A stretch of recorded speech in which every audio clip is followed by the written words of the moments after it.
چه خوب گیرو برداشت.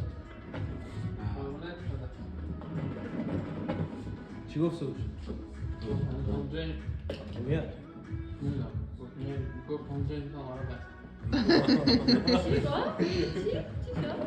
همون کی جایی بخواد بیاد؟ گفت هنوز همونجا این گفتم آره بس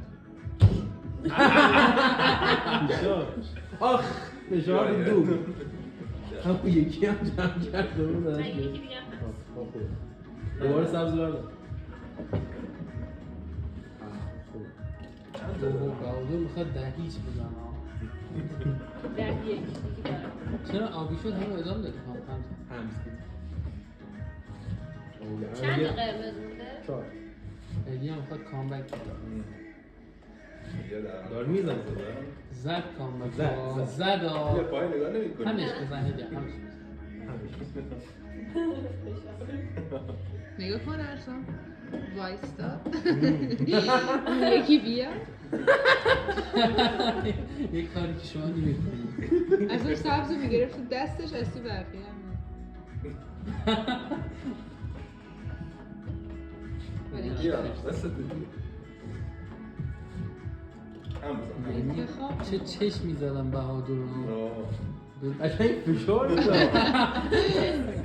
خیلی نمونده نه خیلی مونده همینه برگردون سردارا سرب میکنه سب ارسان باید دو دست اول باید میشه نگاه کنه یاد بگیره دورایی سختی بود که آفرین دورایی سختی بود دورایی سختی بود. دورایی سختی سخت و راهی بود دورایی سختی بود دورایی سختی قرمز و پربادم. مرسی ارزا پربادم پرباد بود آبی جدی و پرباد بود.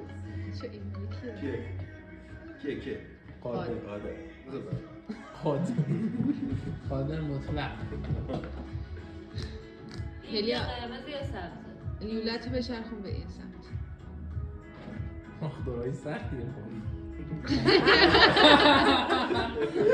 من اینجا بذارم.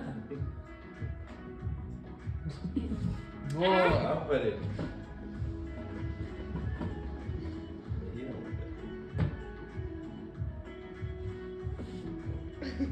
دورایی سختی نبود